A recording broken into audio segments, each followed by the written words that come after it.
चलिए, तो चलिए आज हम देखते हैं बाल विकास के अंतर्गत बुद्धि। और बुद्धि में कल अपन ने जो देखा था उसके आगे देखते हैं। कल अपन ने देखा था कि बुद्धि जो है, सीखने की शक्ति ही बुद्धि है। हम जो भी सोचते हैं, समझते हैं, सोच समझकर जब कोई निर्णय लेते हैं, कोई भी समस्या का समाधान करते हैं, तो उसके लिए काहे की जरूरत पड़ती है? बुद्धि, है ना। बुद्धि जो है, सबसे पहले बुद्धि शब्द का सबसे पहला प्रयोग 1885 में किसने किया? गॉर्टन ने किया। 1890 में पहली बुद्धि या मानसिक परीक्षण से संबंधित पहली पुस्तक आई, कौन सी? Mental test and measurement. किसने लिखा? कैटल ने लिखा 1890 में। उसी समय पहली बार इन्हें मानसिक परीक्षण शब्द का भी प्रयोग किया। 1890 के बाद कहानी आती है 1905 में। बुद्धि का पहला परीक्षण हुआ, किसने किया? अल्फ्रेड बिने और साइमन। उधर कमेंट करके बताना है ना, मैं देख रहा हूं आती। अल्फ्रेड बिने, हाँ, तो अल्फ्रेड बिने और साइमन। अल्फ्रेड बिने साइमन परीक्षण हुआ 1905 में, बुद्धि का पहला परीक्षण। 1908 में पहली बार मानसिक आयु शब्द का प्रयोग किया, किसने? अल्फ्रेड बिने ने साइमन ने पहली बार मानसिक आयु शब्द का प्रयोग हुआ 1908 में। और उसके बाद 4 साल बाद कोहलमैन और स्टन ने बुद्धि लब्धि ज्ञात करने के लिए, आईक्यू लेवल ज्ञात करने के लिए एक सूत्र दिया, मानसिक आयु बटे वास्तविक आयु। चूंकि इस सूत्र में कुछ त्रुटियां थी, बराबर जो है परसेंटेज क्लियर नहीं हो रहा था, इसीलिए 1916 में टर्मन ने किस विश्वविद्यालय में? स्टैनफोर्ड यूनिवर्सिटी में एक परीक्षण किया। उस परीक्षण का नाम हुआ स्टैनफोर्ड टर्मन बिने परीक्षण या टर्मन बुद्धि परीक्षण 1916।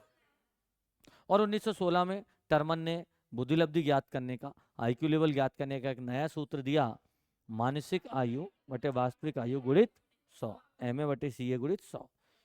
जो एज वास्तविक एज होती है, जितने साल का है वो वास्तविक एज है, और जितने साल के बराबर आपकी जो है बुद्धि चल रही, तो वो क्या है? मानसिक आयु है। इसका सूत्र आपको देख लिया था।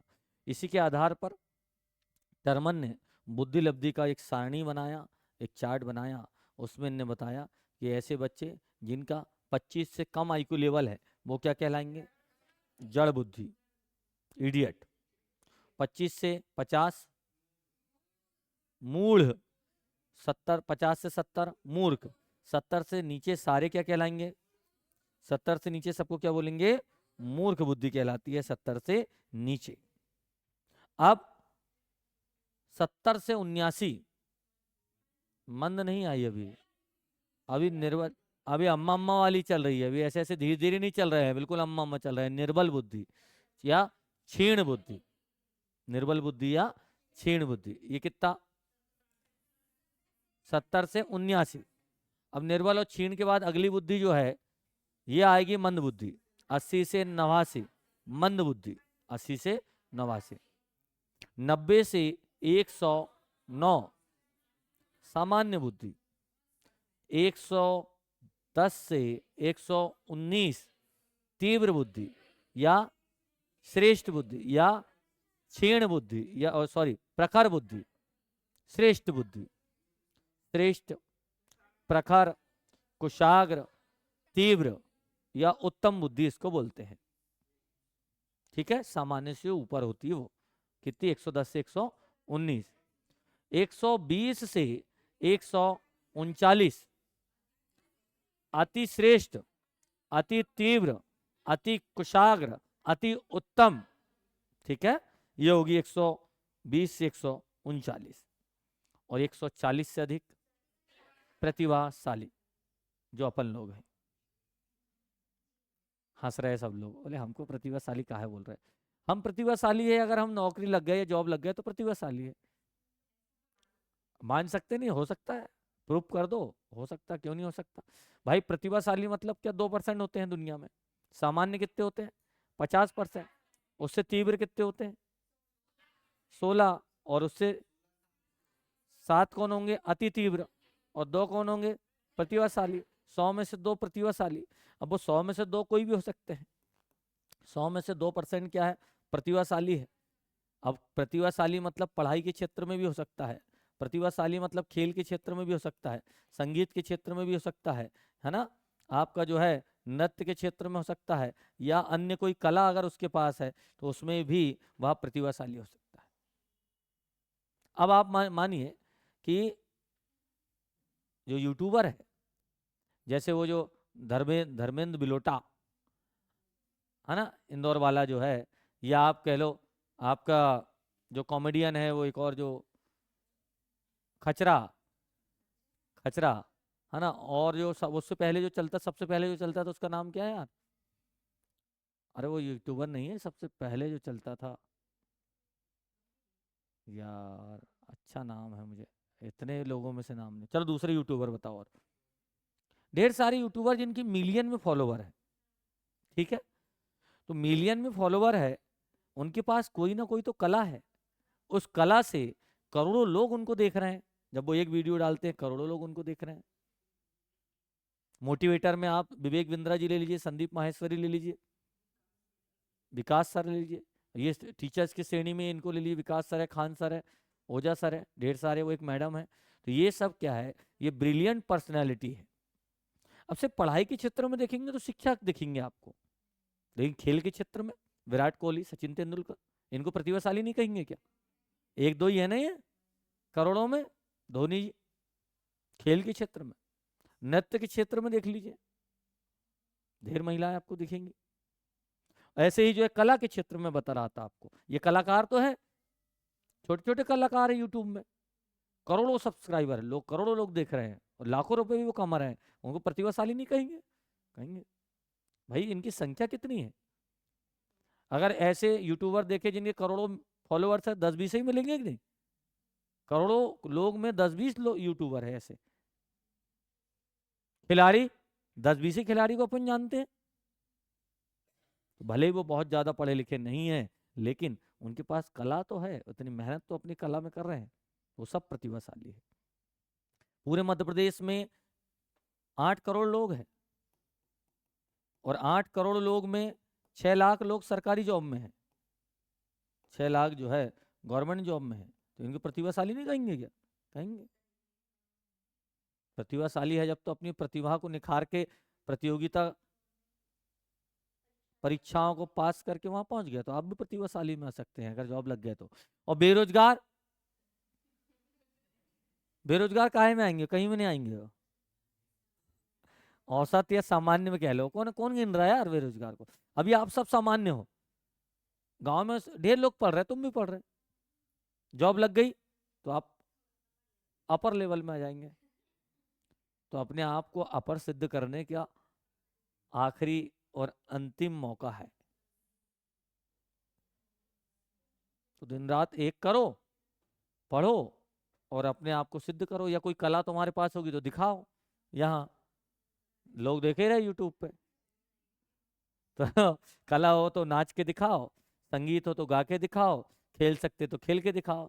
और खेलना गाना ऐसा नहीं कि फंसे बांस टाइप गा दिए, हाँ? मतलब आपको लोग देखने के लिए, समझ रहे हैं, ललायत हो तो कलाकार माने आपको। अगर वो कला आप में नहीं है तो फिर अपने को, अपने आप को सिद्ध करने का एक ही तरीका है, और वो है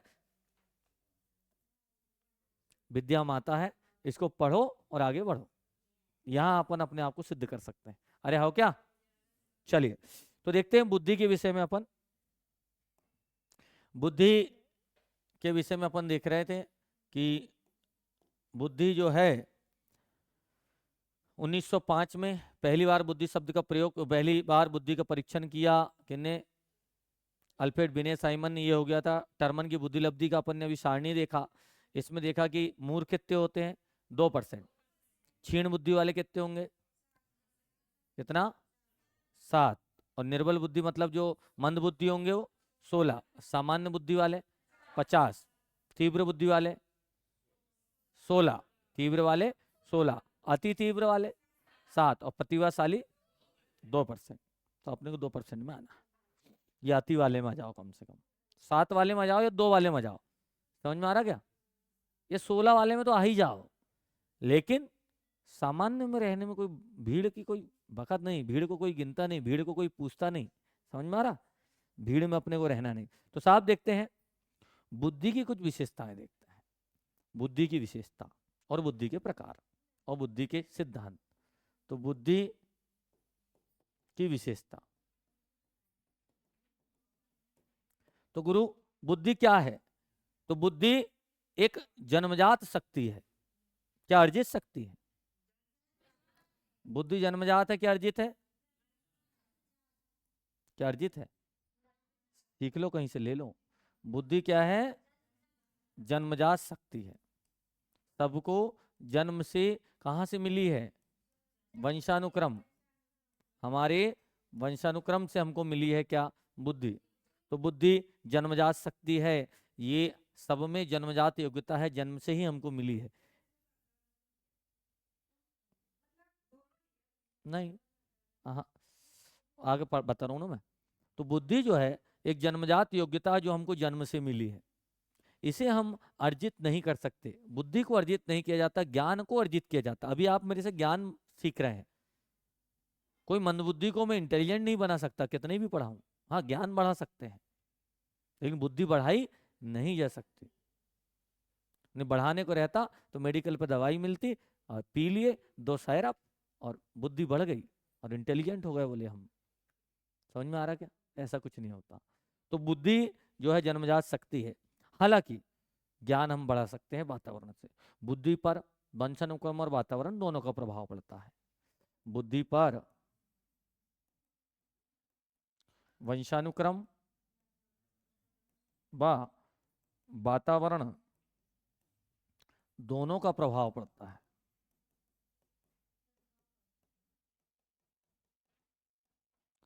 बुद्धि पर वंशानुक्रम और वातावरण दोनों का प्रभाव पड़ता है। बुद्धि पर मुख्य प्रभाव पड़ता है वातावरण का क्या वंशानुक्रम का? हमें जो बुद्धि मिली कहां से मिली? वंशानुक्रम से। अब इस पे जितना वातावरण से बढ़ाना बढ़ाओ या ज्ञान बढ़ाना बढ़ाओ मत बढ़ाओ ये, लेकिन मूल जो है वो मिलती है हमें वंशानुक्रम से। जो हम अगर कोई इंटेलिजेंट है तो वंशानुक्रम के कारण है, मंदबुद्धि है तो वंशानुक्रम कारण है। लेकिन अगर हम इंटेलिजेंट है और हमने अपने ज्ञान को नहीं बढ़ाए तो ये हमारा दोष है, वातावरण का दोष है। तो बुद्धि पर वंशानुक्रम का ज्यादा प्रभाव पड़ता है।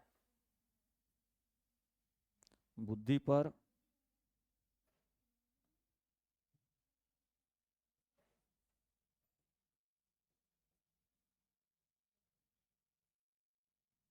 वंशानुक्रम का ज्यादा प्रभाव पड़ता है।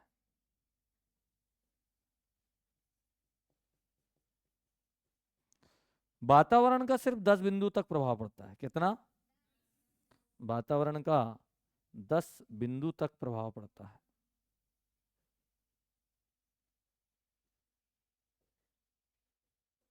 मुख्य प्रभाव किसका पड़ता है ना? वातावरण का 10 बिंदु तक प्रभाव पड़ता है। लिंग और जाति विशेष पर बुद्धि का प्रभाव पड़ता कि नहीं पड़ता? लिंग और जाति पर बुद्धि का प्रभाव पड़ेगा कि नहीं पड़ेगा? बोले फलानी जाति के लोग इंटेलिजेंट ही होंगे, या फलानी जाति के लोगों में मैं ज्यादा जाऊंगी, कुछ में कम जाऊंगी। क्या? बुद्धि का लिंग और भेद पर, लिंग और जाति का प्रभाव? अरे यार, लिंग लड़की है तो इंटेलिजेंट होंगी नहीं, लड़का है तो इंटेलिजेंट होंगे, लड़की है तो मंदबुद्धि होगी, ऐसा होगा क्या? समझ में आ रहा क्या? तो कोई प्रभाव नहीं पड़ता। लिंग और जाति, लिंग व जाति पर बुद्धि का प्रभाव नहीं पड़ता।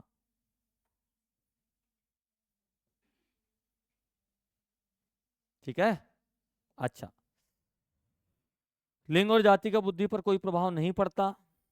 बुद्धि एक इकाई ना होकर अनेक इकाइयों का समूह है। क्या एक ही तरह सोचते क्या अपन? कोई अलग सोचता, कोई अलग सोचता, कोई अलग सोचता। एक ही प्रॉब्लम को सॉल्व करने के लिए अनेक तरह के सोचा जा सकता है। तो बुद्धि एक इकाई ना होकर अनेक इकाइयों का समूह है। बुद्धि एक इकाई ना होकर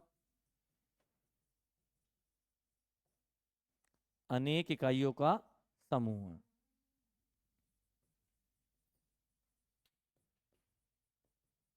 अच्छा, अनेक इकाइयों का समूह है बुद्धि। बुद्धि का वितरण हमारे में, मनुष्य में एक समान है कि अलग अलग है?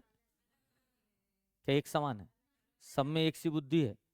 जरीम समझ में आ जाता है, ये लेट समझ में आता है, ये सबके एक से नंबर आते हैं, सब एक ही प्रकार से प्रॉब्लम को सॉल्व करते हैं? नहीं, बुद्धि का वितरण कैसा है?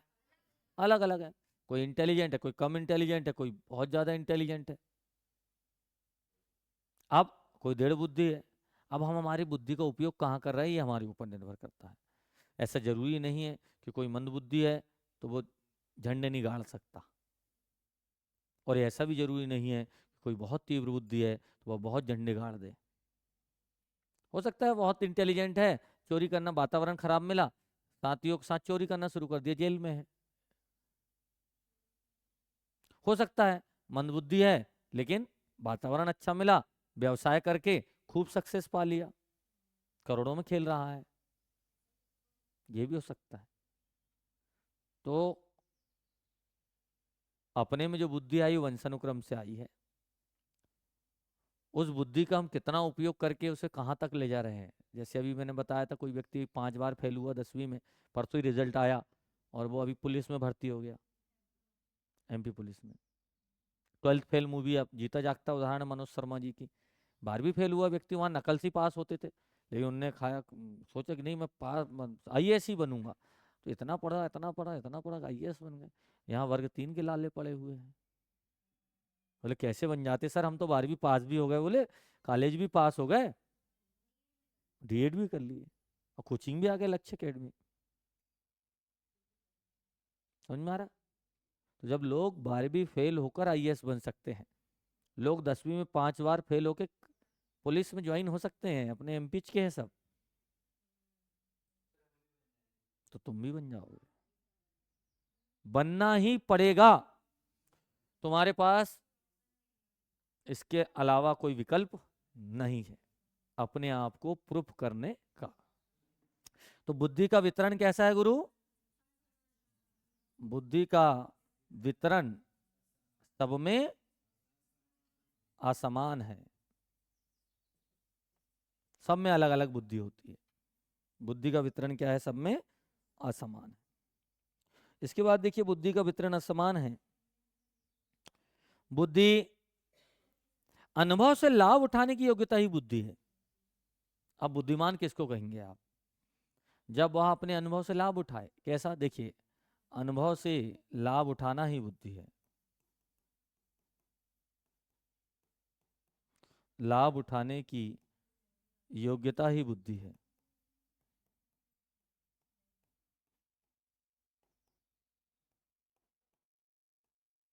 अनुभव से लाभ उठाने की योग्यता ही बुद्धि है।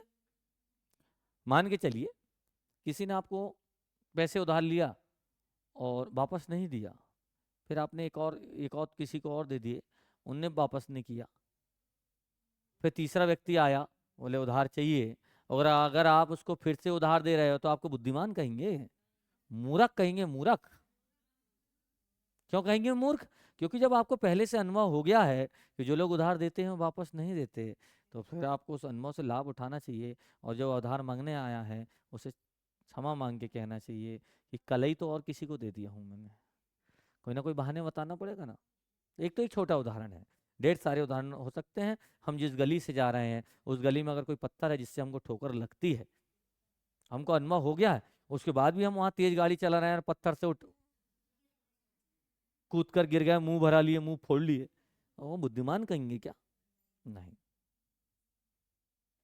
पात्रता परीक्षा दिए, इसके पहले परीक्षा दिए, सीटेट की परीक्षा दिए, फेल हो गए या कम नंबर आए, अब फिर भी नहीं पढ़ रहे हैं, तो उसे क्या बुद्धिमान कहेंगे? मूर्ख कहेंगे, मूर्ख।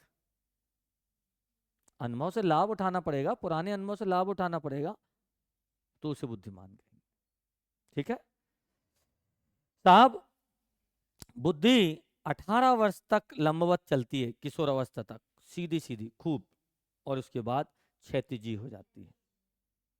यानी 0 से 18 वर्ष हम इसलिए पढ़ते हैं, बाल विकास के अंतर्गत हम 4 अवस्थाओं का अध्ययन करते हैं। एक होती है गर्भावस्था, दूसरी शैशवावस्था, तीसरी बाल्यावस्था, चौथी किशोर अवस्था।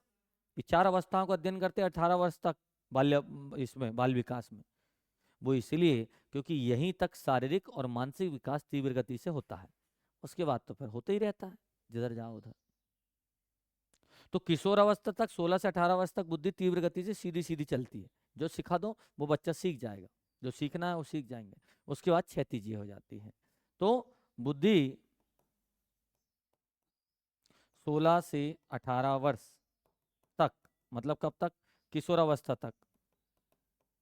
किशोरावस्था तक कैसे चलेगी? लंबवत, लंबवत चलती है। और उसके बाद, और उसके बाद कैसी हो जाती है?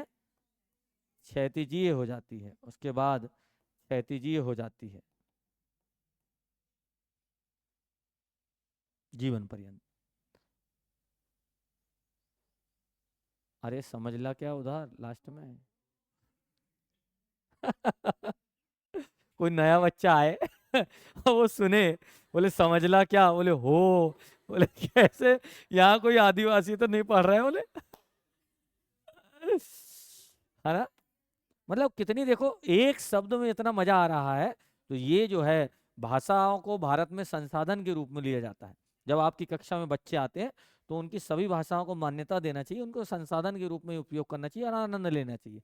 ना कि उसे ये एहसास आओ कि बोले बोले तू तो आदिवासी भाषी भाषा बोलता है, तू तो आदिवासी है बोले। जबकि भारत जो है मूल आदिवासियों का ही देश है। वो तो जबरन लोग इधर उधर से आके आ रहे लोग और उच्च जाति के लोग बस गए हैं। समझ में आ रहा है? चलिए देखिए, हाँ आगे देखते हैं। तो ये क्षैतिजीय वृद्धि होती है, ये इसकी विशेषता है।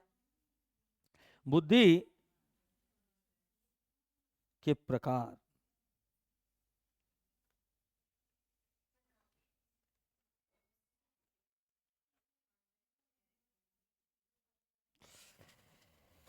अब बुद्धि के प्रकार की बात करते हैं यहां पर।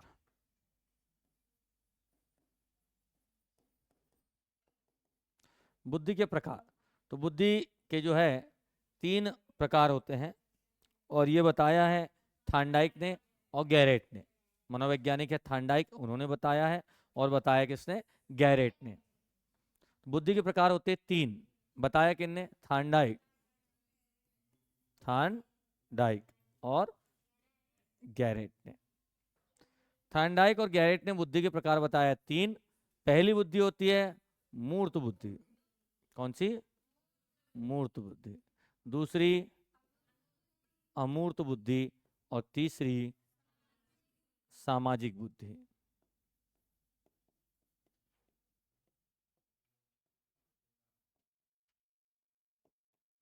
मूर्त बुद्धि, अमूर्त बुद्धि और सामाजिक बुद्धि के विषय में थांडाइक और गैरेट ने बताया। क्या बताया? देखिए, मूर्त बुद्धि का मतलब होता है जब हमें कोई वस्तु या कोई व्यक्ति स्थान जो भी सामने प्रत्यक्ष रूप में दिख रहा है और उसके बारे में हम सोच